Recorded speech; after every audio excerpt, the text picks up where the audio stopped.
technology for teaching and learning too. Student's name, Albaroz Imaviso. Teacher, Mr. Dindo Della Pina. Comparing educational experiences across generations. First interview.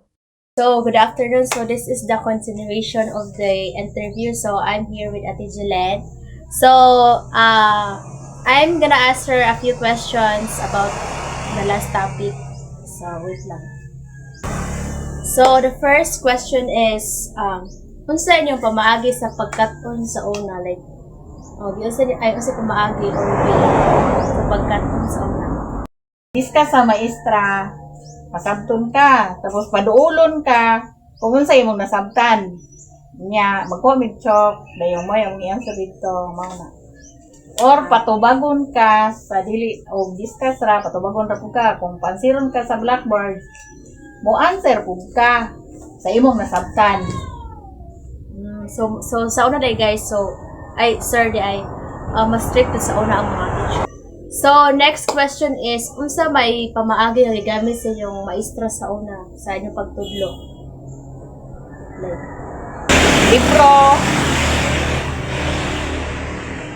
Libro. Wala may cellphone sa una. So, libro, para sa man ang libro ka nang pabasahon mo ka sa tagsa or ano? Kuan, kanang magsulat siya, gikan sa libro, magsulat siya sa blackboard, tapos ipasabot na mo, mauna. So sa una, manumanod sa una kayo. Manumano din sa una. Walay laptop, walay nana. Walay laptop, walay kuan cellphone. Wala. So, next question is, naglisod po ba sa una o pagkaton or nadala rin ninyo ang ka-strict sa inyong mga maestra? Kuan, kanang magunahuna jud me og maayo sa iyahang gipa-answer namo kay manumano ra jud ang gamit sa una, lapis o ballpen. Mao ra jud nay amo ang gihimo. So, wala dyan mga AI sa unang mga ChatGPT. Kay kuan jud sa una. Kaugalingon ra jud nga hunahuna mao ang gihimo.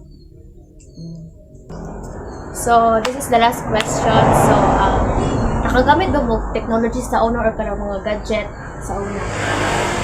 Or wala ko makaabot na mga cellphone? Ano? Wala jud mo itaw kaabot ang mga cellphone. Ayan, wala pa jud na. Basta yung maestra, like, wala dyan mga laptop sa una. Wala jud na. Wala jud na sa unang panahon namo. Na kami pa yung nag-eskwela.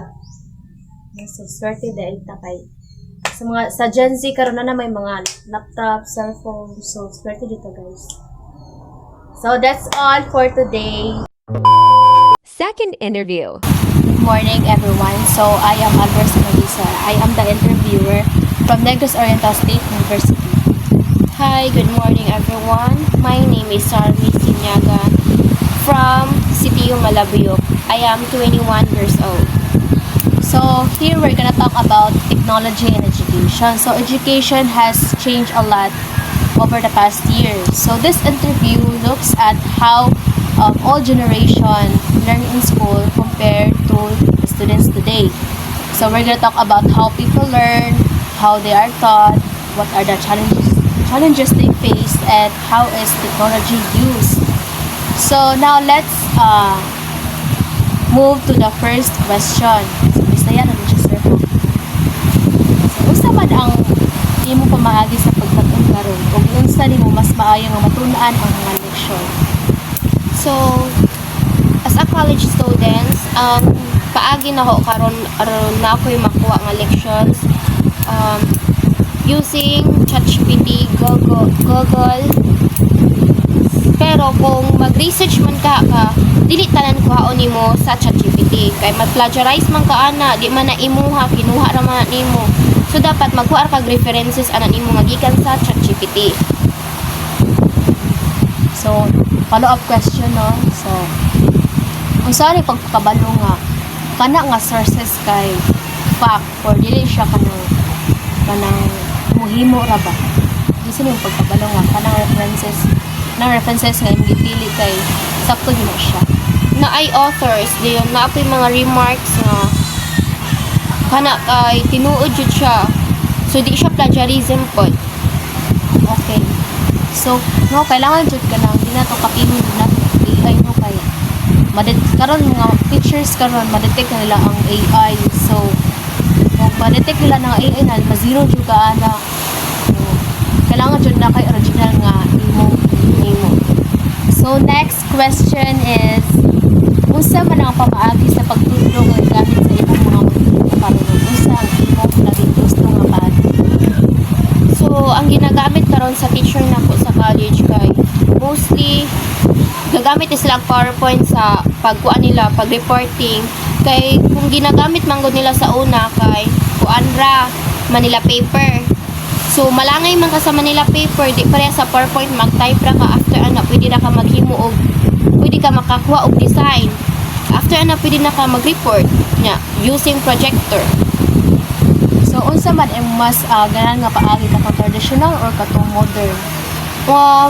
Mas maayo jud ang modern kay ngano madali ra ba dayon kuan mostly manggod sa mga students karon like maskin high school nakuha na nila ang kuan ang laptop projectors ing ana mag-laptop na jud sila di na sila mag Manila paper.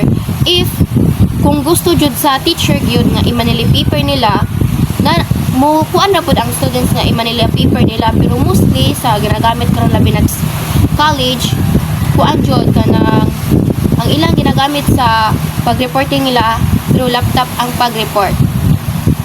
Okay. So, let's move to the next question. So, giunsa man nimo paglaraw ang palibot sa imong eskwelahan karon kung unsa man nagpasaya kanimo sa pag-adto sa eskwela? So, ang nagpa-feel na ko og happy if mo ato kog eskwelahan.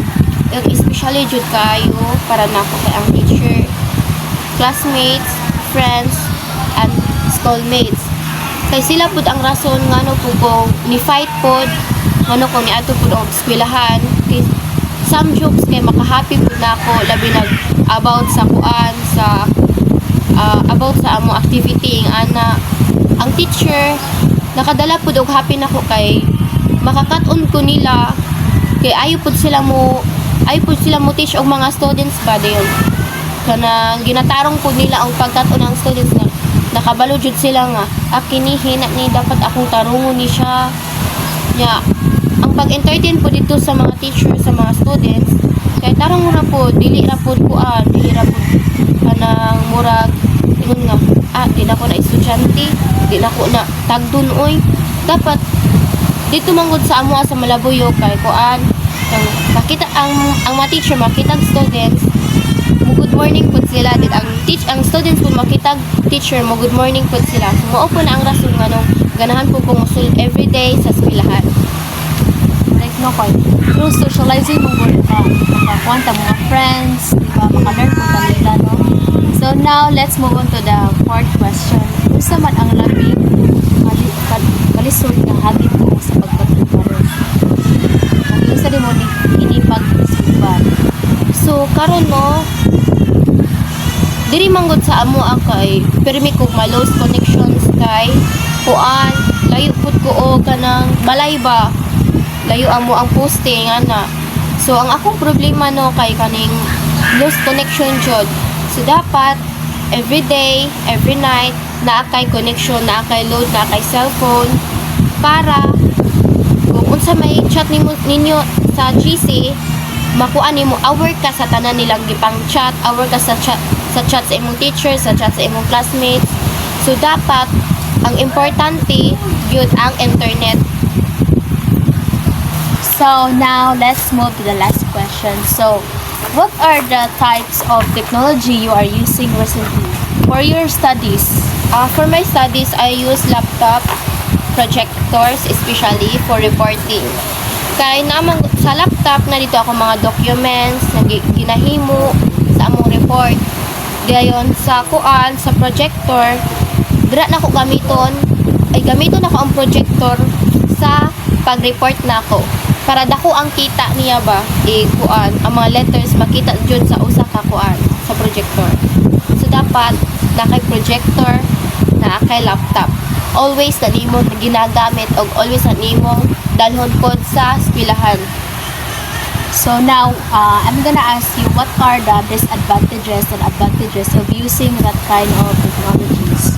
So, nay disadvantages o advantages sa akong ginagamit laptop o projector.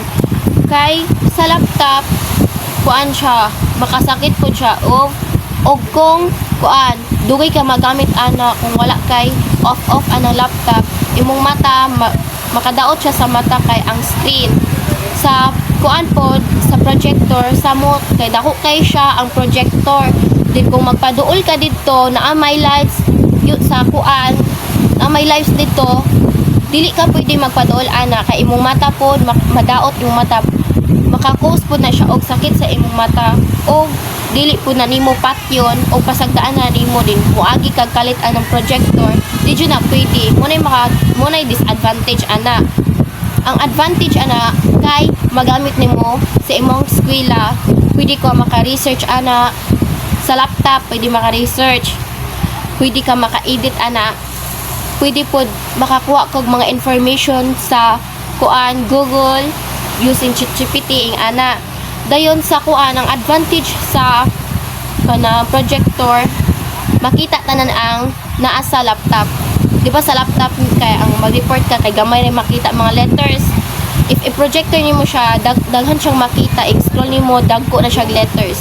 Muna advantage kay magamit siya sa school, magamit siya sa high school, sa college students. No, so karon modern mo lashasan din siya ang pagdating sa mga recordings like sa mga demonstration kaya na may technology nga atong gamiton. So that's all for today and God bless. Yay! God bless! The end. Thank you for watching.